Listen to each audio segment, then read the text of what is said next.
When my Kindle constantly flashed picture of a young girl in recommended list, I had least expectation from this book and kept postponing, thinking what could a 13-year-old's diary provide for an adult like me.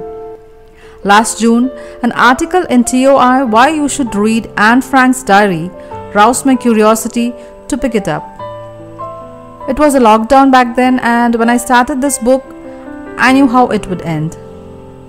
The book. While reading it, I was overwhelmed like Anne predicted.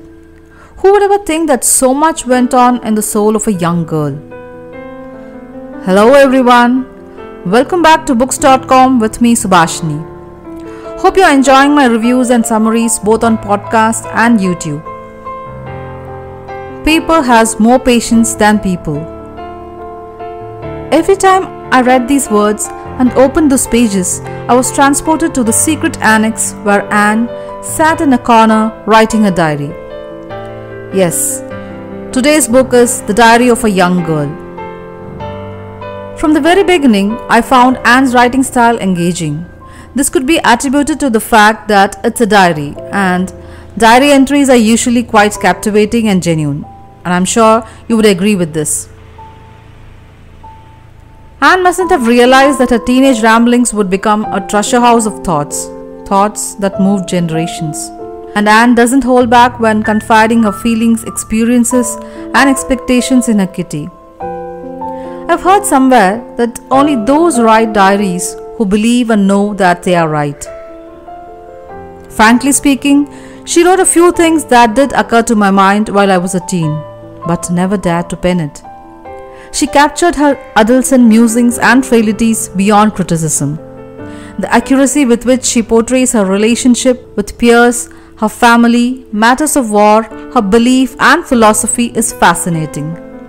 Many of us share commonalities with this compelling, spirited young lady, whom, like us, is interested in celebrities, talks about relationship with her mom, and about overthinking minds. Her desire to be accepted and being unjudged is a sentiment I think we all echo.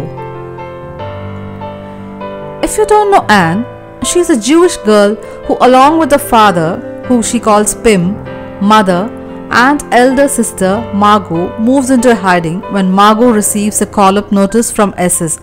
I think it's some kind of short form for the German Defense Corps. Fearing persecution, another family of three, the Van Dans and an old dentist, Dussel, joins them later. It's here where Anne spends 2 years and begins to write her diary. She reveals the peculiarities and personalities of the people who live with her in the annex. Her tender feelings of love, her rebellion of parental domination, and her irritation on suppressing opinions. For a 13-year-old girl, Anne is so articulate. Her outlook for life astonished me. She's a soul beyond her years, filled with earnings, desire to learn, travel, and become a writer. Through her words, I see her as the face of millions of Jews who died in concentration camps during World War II.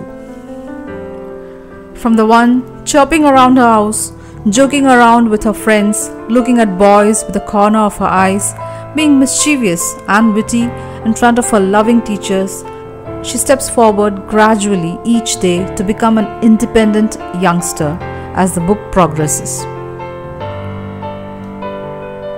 Anne weaves in her diary typical teenage experiences like hormones, puberty, crushes, arguments, misunderstandings with her mom and family tensions, along with the horror of having to be hidden. Black market ration, low money and scarcity of food are also mentioned. But no teenager I know is as clear about their goals as Anne, because she writes, I know what I want. I have a goal. I have opinions, a religion and love. If only I can be myself, I'll be satisfied. This multifaceted girl is agonized terribly in confinement without the escape of nature, with too many restrictions and no friends to share topsy-turvy swings of her moods, with just a radio to tune in news and a single window. I recognized a lot of myself in Anne's anxiety and depression at being cooped up like a bird in a cage, especially in the middle of the lockdown. I could feel the monotony, found my own thoughts echoed in her words when she says, "I'm longing, really longing, for everything. Conversation, freedom, friends, being alone. I long to cry."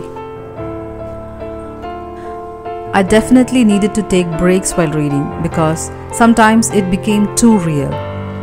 No matter how broad or limited our understanding of the world history is, the general assumptions would be like it was a wartime and they were in hiding.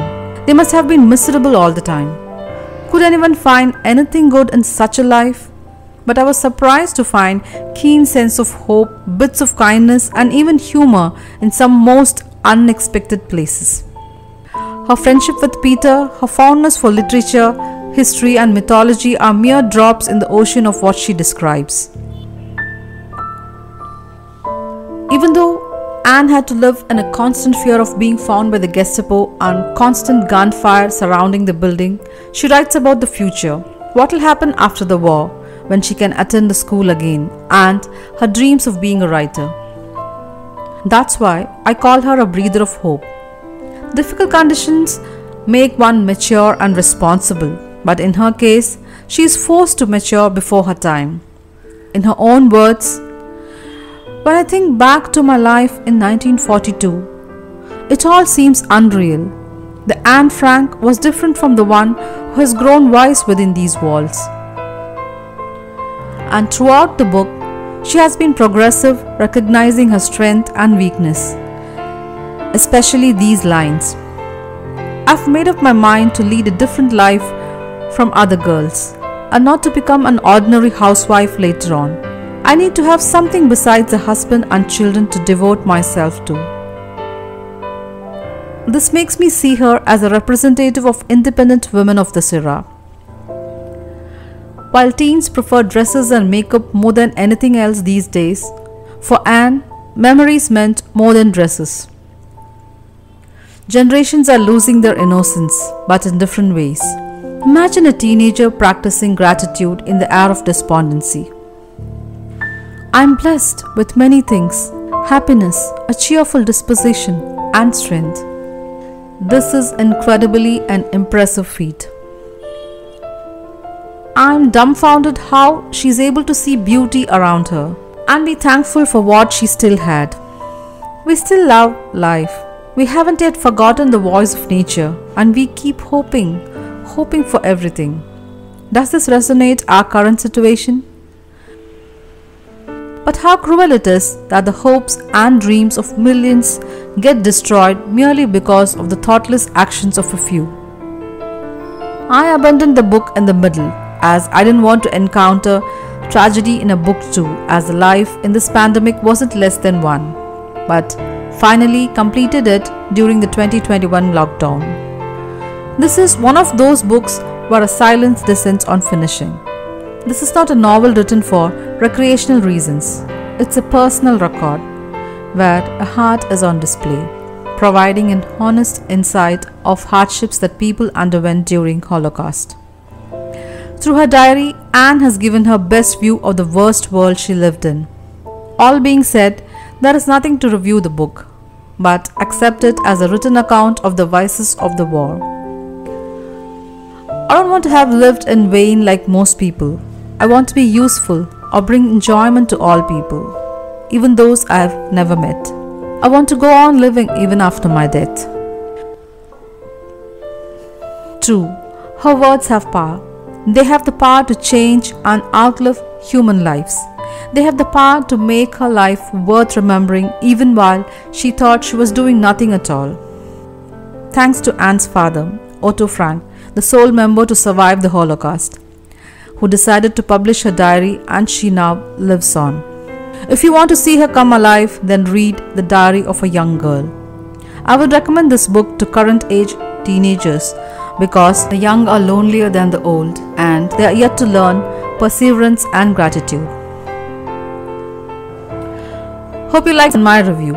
Follow Books.com for more positive and captivating book reviews. Please do share your thoughts and comments about this book with me on my YouTube channel or write to me at books.com by Subhashini@gmail.com. You can follow our Instagram page for more updates. Thank you for staying tuned till the end. See you in the next episode of Books.com. Till then, sayonara.